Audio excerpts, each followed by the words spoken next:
Fala, nono ano, beleza? Gente, tô passando aqui só para conversar com vocês sobre aquelas outras duas questõezinhas de fuso horários que eu disse que eu ia passar para vocês e que infelizmente a gente não conseguiu fazer em sala, tá? Então, olha só, esse aqui é um quadro antigo, antigo não, né? De alguns meses, porque eu uso essas questões como referências, que eu gosto muito delas. E, bom, vamos lá. Questão 2, questão 3.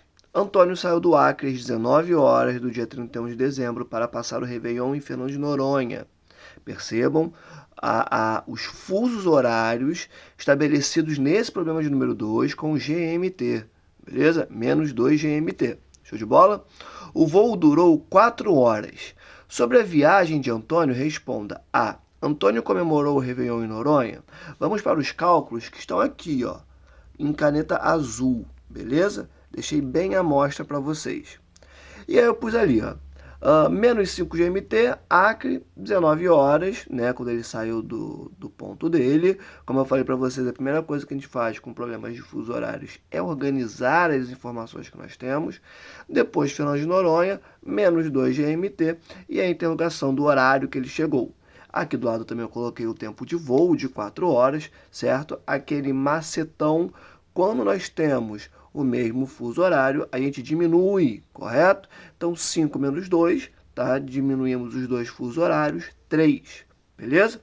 Ao lado, a gente colocou o quê? 19 horas, que é o horário que ele sai de Fernando de Noronha. Somamos com 3, correto? Que foi o valor que a gente encontrou agora. Encontramos 22 horas. 22 horas mais 4, que 4 é esse, Almir? 4 horas, que é o tempo de voo desse trajeto. Que dá 26 horas, só que você conhece 26 horas? Não, o dia só tem 24. Portanto, é 24 mais 2 horas, beleza? E considerando que 24 é meia-noite, entende? Quando acaba um dia, maneiro, mais 2 horas, são 2 horas da manhã. Maneiro, galera? Então, Antônio comemorou o Réveillon em Noronha? Não, ele não comemorou. Que horas que ele chegou em Noronha? Às 2 horas da manhã. 3. Brasília está localizada no fuso 45 graus oeste. Não é mais problema de fuso horário com GMT, agora é fuso horário com graus. Perfeito? Que horas serão numa cidade localizada no fuso horário de 30 graus leste, quando em Brasília forem 12 horas. Nesse problema tem algumas coisinhas que são um pouco diferentes, tá? Primeiro, que nós não estamos trabalhando com GMT.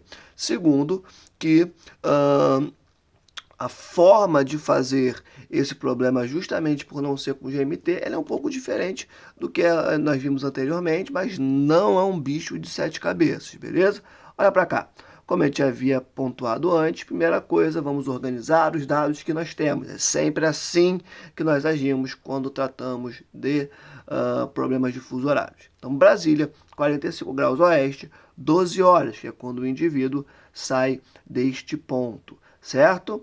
Na verdade, Drana, que horas serão numa cidade localizada no fuso horário de 30 graus leste, contra Brasília forem 12 horas, isso mesmo. Então, o nosso horário de referência sobre Brasília é 12 horas. Já na cidade para onde queremos ir, o fuso horário é de 30 graus leste. Então, nós temos alguma coisa aqui bastante evidente, correto?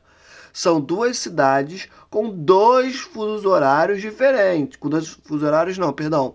Com dois hemisférios diferentes. Brasília no hemisfério oeste e a outra cidade no hemisfério leste. Suave? E aí, macetão que a gente já havia conversado. Lembra dessa questão de número 2? Cara, na 2, os hemisférios são iguais, perfeito? Menos, menos, ou seja, os dois pontos estão no oeste.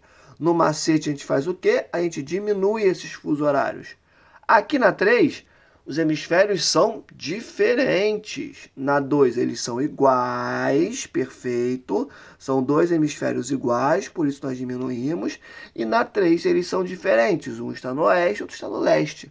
Maneiro? O que a gente tem que fazer? Bom, se no anterior a gente diminuiu, nesse a gente soma. Então, 45 mais 30, 75. Só que Nesse tipo de problema de fuso horário, onde nós não trabalhamos com GMT e trabalhamos com graus, depois que nós fazemos o nosso macete, que nós somamos ou diminuímos, a gente divide por 15. 15 o quê? 15 graus, porque a distância de um fuso horário para o outro é de 15 graus. Lembra que esses 15 graus equivalem a 1 hora, beleza? Então, 75 dividido por 15 igual a 5 graus. Almir, vamos com calma. Gente, é como se nós tivéssemos pego o nosso macete e ampliado um pouquinho. Nesse tipo de problema, onde nós trabalhamos com graus e não GMT, o nosso macete ele será um pouquinho mais extenso. Ao invés de só somar ou diminuir, nós adicionamos uma divisão por 15 graus, que irá totalizar em 5 horas. Perfeito? Maneiro? É um complemento ao nosso macete. Isso aqui é uma dinâmica, é uma forma de lidar com este tipo de problema de fuso horário quando não tem GMT, quando nós estamos trabalhando única e exclusivamente com graus, beleza? Nós somamos os fusos horários, porque são fusos em hemisférios diferentes, e depois nós dividimos o resultado por 15 graus, maneiro? Totalizando 5 horas. E aí, 12 mais 5 igual a 17 horas. Lembrando que, como é um problema que não tem tempo de voo, acabou aqui, gabarito, letra B de bola. Pessoal, eram basicamente esses dois probleminhas que eu queria fazer com vocês de fusos horários, que faltou a gente conversar na nossa última aula, e aqui estão, né, os problemas e suas resoluções. Espero que tenham conseguido acompanhar, espero que tenham curtido, nós estamos juntos, beijo no coração, até a nossa próxima aula, fui!